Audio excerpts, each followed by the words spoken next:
오늘 우리에게 주시는 말씀은 사무엘하 5장 3절에서 5절까지 말씀입니다. 제가 본문 말씀을 봉독해 드리겠습니다.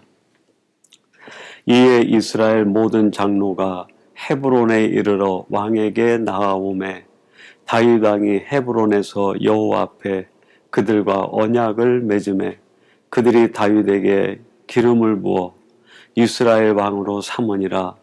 다윗이 나이가 30세에 왕위에 올라 40년 동안 다스렸으되 헤브론에서 7년 6개월 동안 유다를 다스렸고 예루살렘에서 33년 동안 온 이스라엘과 유다를 다스렸더라. 아멘.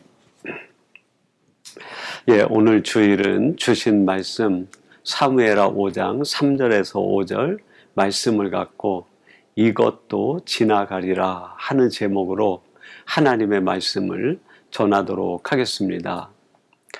유대인들이 즐겨 보는 경전 가운데 미드라시라고 하는 책이 있습니다. 거기에 일명 다윗의 반지라는 제목으로 한 이야기가 전해지는데 이런 이야기입니다. 다윗이 하루는 금은 세공 기술자를 불러서 반지를 하나 만들어 오라 주문을 했습니다. 그리고 주문을 할 때 그 반지 안에 글귀를 새겨 넣는데 내가 그 글귀를 볼 때마다 승리에 도취되지 않고 어려운 일을 만나도 낙심하지 않고 늘 희망과 기본적 가치를 가지고 살아갈 수 있는 경구가 담긴 글귀를 하나 새겨서 반지를 가져오라 주문을 했습니다. 이 반지 만드는 기술자가 반지는 잘 만들었는데 그 안에 어떤 글귀를 써 넣어야 될지 너무 고민이 되었어요. 이 고민을 하던 중에 우연히 솔로몬을 만나게 됩니다. 이 솔로몬이 지혜가 있다 하는 이야기를 들었던 터라 이 반지 만드는 기술자가 솔로몬에게 자기의 고민을 털어놓았습니다.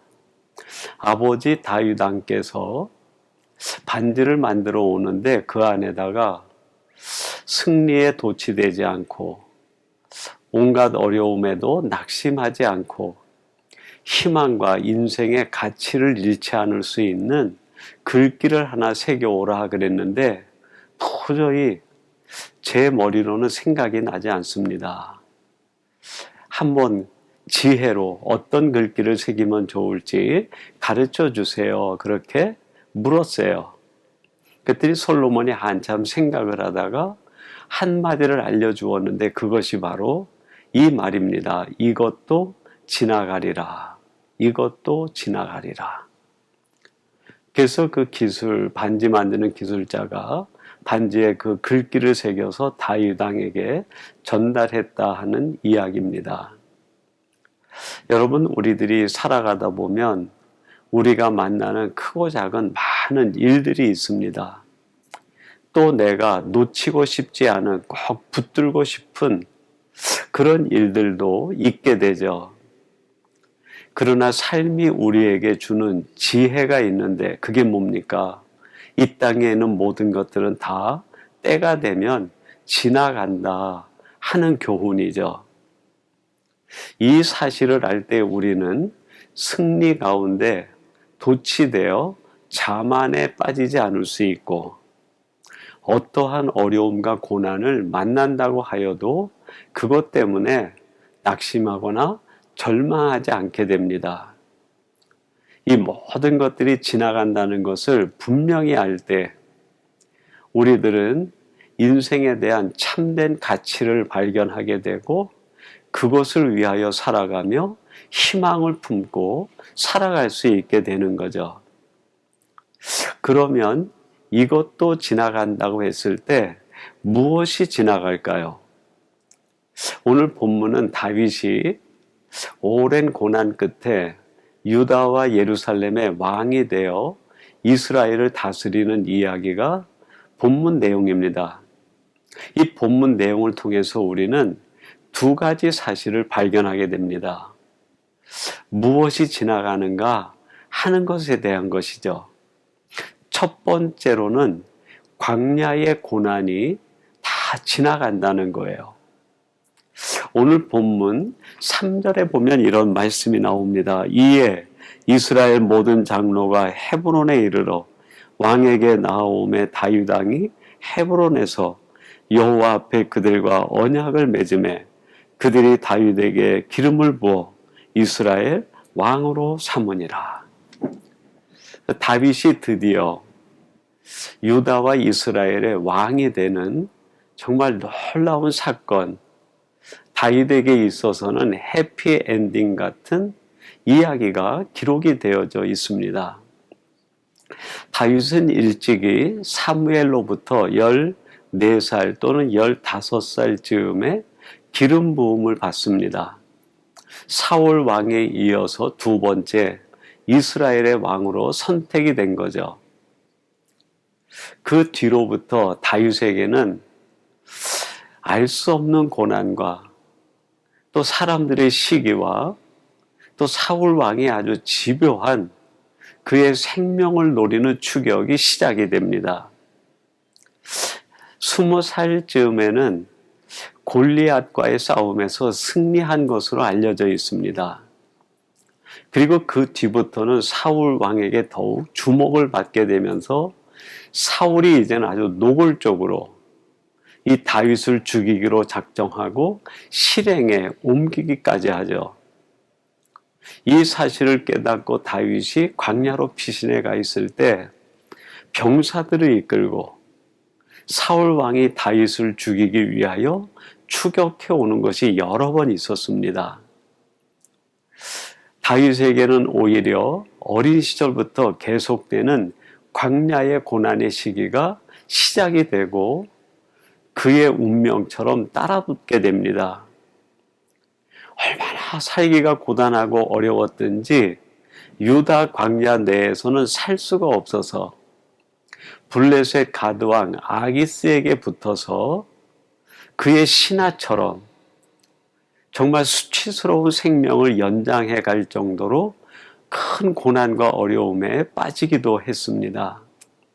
무려 그 시간을 다 합치면 짧게 잡아도 15년, 길게 잡으면 약 22년 정도의 고난의 때가 이어집니다.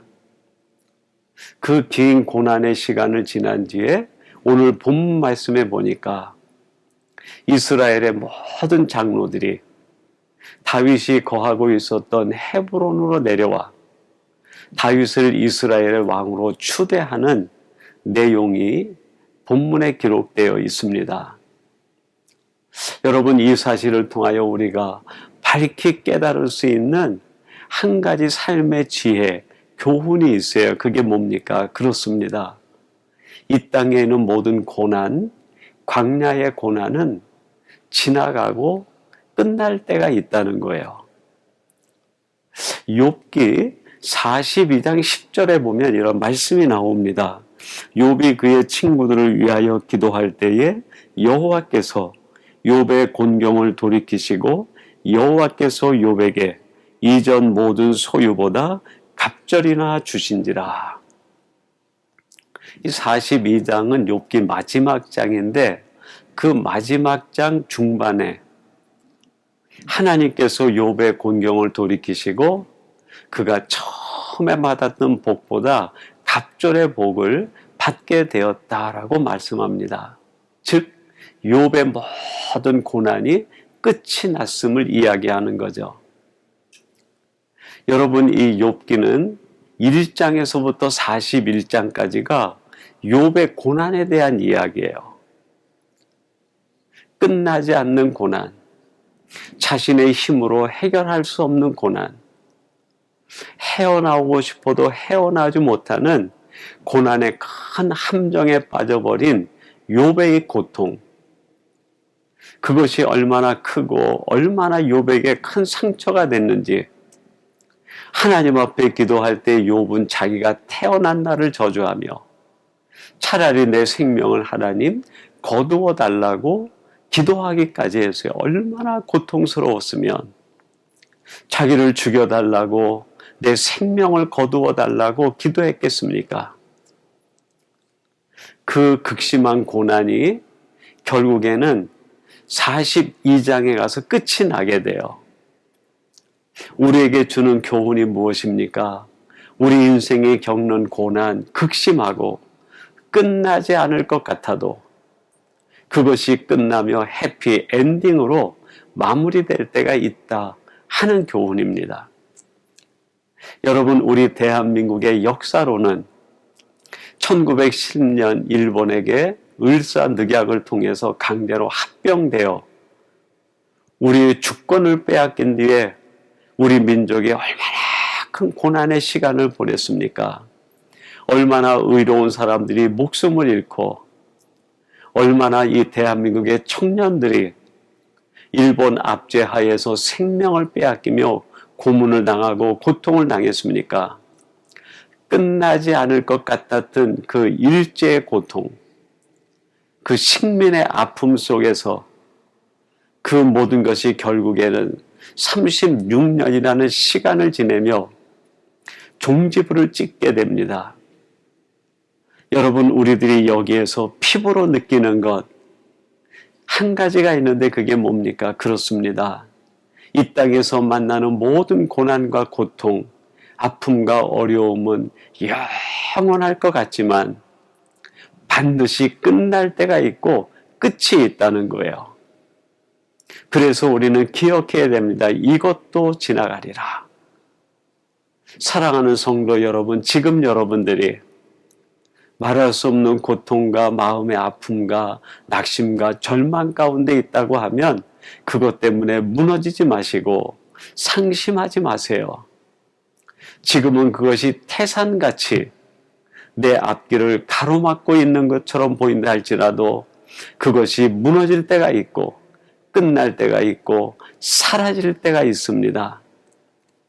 오늘 이 말씀을 나누는 사랑하는 성도 여러분, 여러분 인생 앞에 가로막혀 있는 고난은 결코 여러분의 인생의 장애물이 아니라 여러분의 신앙을 더 높이 비상하게 만드는 디딤돌인 줄로 믿습니다. 이 사실을 깨닫고 이것 또한 지나가리라 하는 생각으로 오늘의 고난을 이겨내는 복된 성도들이 되시기를 간절히 바랍니다. 그리고 두 번째로 이것도 지나간다고 할 때 무엇이 지나가는 것일까요? 그렇습니다. 왕국의 영광도 지나갑니다. 오늘 본문 5절 말씀입니다. 헤브론에서 7년 6개월 동안 유다를 다스렸고 예루살렘에서 30년 동안 온 이스라엘과 유다를 다스렸더라. 다윗이 30년의 어려움을 겪어내고 그 나이 30세가 되었을 때 헤브론에서 유다 한 지파를 통합시켜서 유다의 왕이 됩니다. 거기서 7년 6개월을 왕으로 다스리다가 이스라엘의 모든 장로들이 내려와 이 다윗을 예루살렘으로 모셔가서 왕으로 즉위시킵니다. 이스라엘 전체의 왕이 된 것이죠. 33년 동안 통일 왕국의 왕으로 즉위하여 나라를 다스리다가 결국 그의 나이 70세에 이 땅에서 그의 수한을 다하고 하나님께 올라가게 됩니다. 열왕기상 2장 10절에 이렇게 기록합니다. 다윗이 그의 조상들과 함께 누워 다윗성에 장사되니. 다윗이 고난의 시간을 지내고 이스라엘의 왕이 돼서 최고의 권력, 왕국의 영광을 온몸에 누리게 됩니다. 그러나 여러분, 이 세상에서 누리는 영광 중에 영원한 것이 어디 있습니까? 권력은 10년이 지나면 그 불기가 사라지고 힘을 잃어버리게 되는 겁니다. 여러분, 인생에 아무리 자기가 발버둥을 친다 하여도 영원히 자기의 젊음을 지키고 자기의 권세를 지키는 인생이 누가 있습니까? 용사도 땅에 떨어지고 왕도 그의 왕관을 내려놓을 때가 있고, 인생은 자기가 누렸던 모든 영광을 내려놓아야만 할 때가 있습니다. 다윗 역시 40년의 왕으로 생활했던 것들을 내려놓고 하나님의 부르심 앞에서 응답하여 세상을 떠날 수밖에 없었던 거예요. 여기에서 우리들이 깨닫는 것이 있는데 그게 뭡니까? 그렇습니다. 우리 인생에 화려했던 것, 우리 인생이 자랑하는 것, 우리들이 누렸던 영광, 우리의 명예, 그것도 때가 되면 다 지나가고 사라지고 만다는 겁니다. 여러분, 우리 인생이 바로 안개와 같고 아침 그림자와 같지 않습니까? 무엇인가 있는 것 같은데 햇빛만 뜨게 되면 사라져버리고 황혼이 깃드는 순간 그림자 같은 우리 인생은 종족을 감춰버리는 거예요. 이 땅에 존재하는 인생 가운데 영원한 인생이 어디 있고, 사람이 누리는 영광 가운데 영원한 영광이 어디 있고, 사람이 누리는 부귀 공명 가운데 영원한 것이 어디 있습니까? 이것도 사라진다는 거예요. 이 사실을 알면 우리가 세상에서 잠시 흥할 때 자만에 빠지지 않고 승리했을 때 승리에 도취하여 교만에 빠지지 않을 수 있습니다. 겸손해질 수 있는 거죠. 사랑하는 성도 여러분, 왕국의 영광, 인간이 누리는 모든 자랑, 사라질 때가 있다는 것을 기억하시고, 그것 때문에 자만과 승리에 도취되지 마시고 겸손의 미덕을 배우는 복된 성도들이 되시기를 간절히 바랍니다. 그러면 이렇게 이 땅에 있는 모든 것들이 다 사라진다고 할 때, 그럼 우리 인생 가운데 내가 이 세상을 떠날 때 남는 것은 무엇일까? 저는 이 사실이 아주 중요한 사실이어야 한다고 생각합니다. 내가 떠난 뒤에 남는 것이 무엇인가? 여러분, 다윗이 그의 인생 모든 수완을 마치고 떠난 뒤에 그의 삶을 기록한 것이 성경에 기록되어 있는데, 다윗이 떠나도 남는 것이 있었어요. 어떤 것이 남았을까요? 사랑으로 행한 것이 남았습니다. 여러분, 이 땅에 있는 모든 것들이 다 사라져버리는 때에도 내가 살면서 사랑으로 행한 것은 영원히 남게 됩니다. 그 누군가의 가슴에 남게 되고 하나님의 생명책에 기록이 되는 거죠.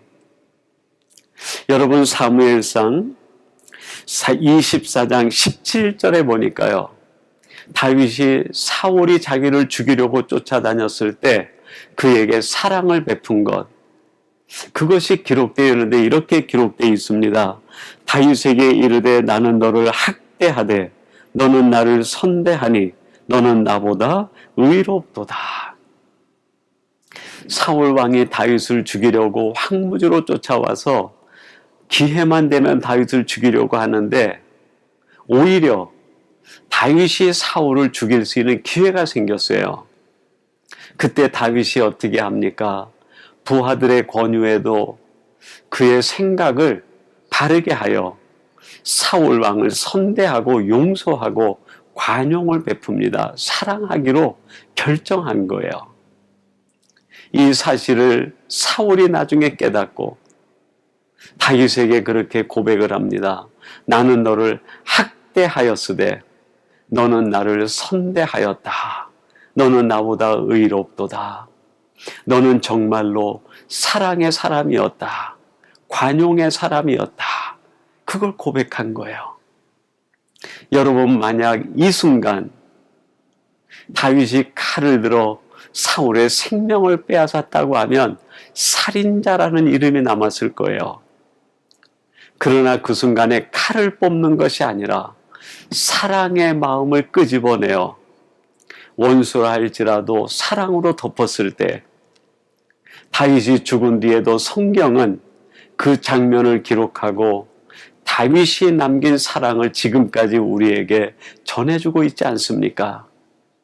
사랑하는 성도 여러분, 여러분들도 여러분에게 원수와 같이 달려드는 사람이 있다 할지라도 칼을 뽑는 사람이 아니라 사랑의 마음을 끌어내어 그를 포용하고 품어줄 수 있는 사랑의 사람이 되어 사랑의 흔적을 남기는 성도들이 되기를 간절히 바랍니다. 또한 이 다윗이 이스라엘의 왕이 되었을 때 정말 가슴 아픈 일이 일어나는데요. 그의 아들 압살롬이 반역을 일으킨 겁니다. 신하가 반역을 해도 그것이 상처가 될 텐데 정말 사랑했던 아들이 반역을 한 거예요. 그래서 다윗을 따르는 군사들이 이 압살롬과 전쟁을 하기 위해서 출전지, 전쟁터로 나가게 됩니다. 그때 다윗이 압살롬에게 나가는 자기 병사들에게 한 가지 당부를 해요. 그것이 사무엘하 18장 5절에 기록이 되어 있습니다. 왕이 요압과 아비새와 이때에게 명령하여 이르되 나를 위하여 젊은 압살롬을 너그러이 대우하라 하니 왕이 압살롬을 위하여 모든 군 지휘관에게 명령할 때에 백성들이 다 들으니라. 이 압살롬은 지금은 아들이기 이전에 아버지의 왕권을 노리는 반역자의 한 사람일 뿐입니다.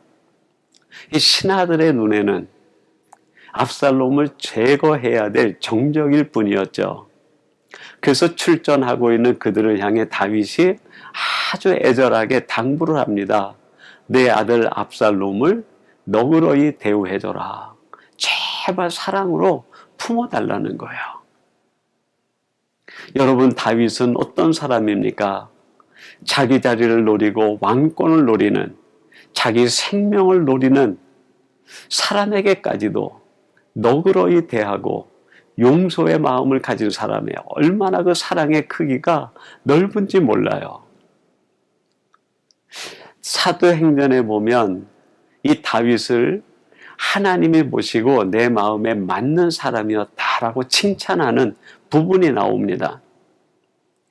도대체 하나님은 다윗을 무엇을 보고 그렇게 칭찬하셨을까? 바로 이것 아닐까요? 자기를 죽이려고 하는 자, 반역하는 자, 등을 돌린 자, 자기를 향해 온갖 비난과 정죄를 쏟아놓는 모든 사람들을 사랑으로 끌어안는 사람이 다윗이었어요. 결국 다윗이 남긴 이야기는 사랑한 이야기예요. 또 한 가지는 이 압살롬 반역 때 다윗이 망명길을 떠나게 됩니다. 그때 베냐민 지파의 시므이라는 사람이 다윗을 뒤쫓아오면서 저주를 합니다. 아마 다윗이 이렇게 망명을 떠나면 다시는 예루살렘으로 돌아오지 못할 것이다 라는 생각으로 그런 행태를 보였는지는 모르겠어요. 그러나 압살롬의 반역이 끝나고 다윗이 다시 예루살렘의 왕으로 돌아오게 됩니다. 그때 그 다윗을 맞이하기 위하여 다윗을 저주했던 시므이가 나와 무릎을 꿇고 사정을 합니다. 그때 다윗의 수하 장수들이 저 시므이를 당장 죽이자고 이야기합니다. 여러분, 그때 다윗이 뭐라고 했을까요? 그것이 사무엘하 19장 23절 말씀에 있는데 이렇게 말합니다. 왕이 시므이에게 이르되 내가 죽지 아니하리라 하고 그에게 맹세하니라. 다윗이 자기를 향해 저주를 쏟아부었던 시므이를 향해 주위에 있는 모든 사람들이 너를 죽이라 하지만 내가 너에게 맹세하되 결코 너는 죽지 아니하리라. 그를 다시 용서하고 사랑으로 품어주고 관용으로 품어준 거예요. 여러분, 얼마나 놀라운 다윗이 가지고 있는 사랑의 마음입니까? 결국 이 마음이 하나님 마음에 합한 것이었고 이런 사람을 통하여 하나님께서는 메시아 왕국의 초석을 놓게 하시고 그 혈통과 가문에 메시아가 탄생하는 축복을 허락해 주신 것 아니겠습니까? 여러분, 이 땅에는 모든 것들은 다 지나가도 그 가운데 남는 것이 있어요.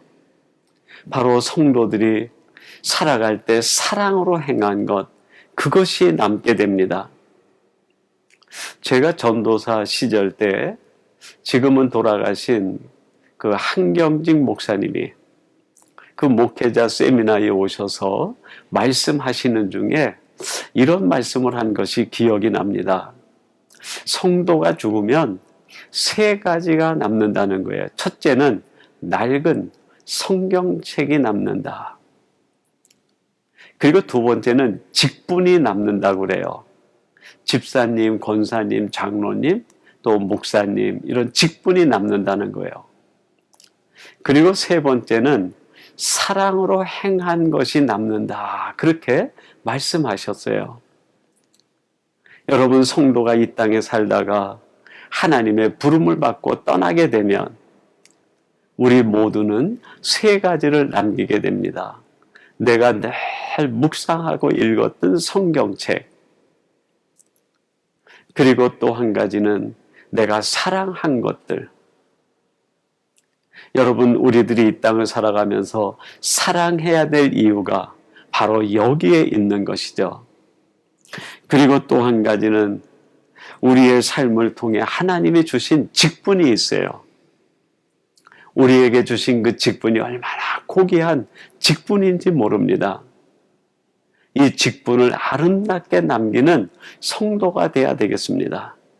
오늘 이 말씀을 나누는 사랑하는 성도 여러분, 여러분들이 이 땅을 살아갈 때 이 땅에는 모든 것들은 지나간다는 사실을 깨달아 여러분 앞에 놓여있는 고난 앞에서 낙심하지 마시고, 또 여러분이 잠시 누리는 영광, 승리에 도취되거나 자만에 빠지지 마시고 매 순간 사랑의 흔적을 남기는 지혜로운 성도들이 되시기를 주님의 이름으로 축원합니다.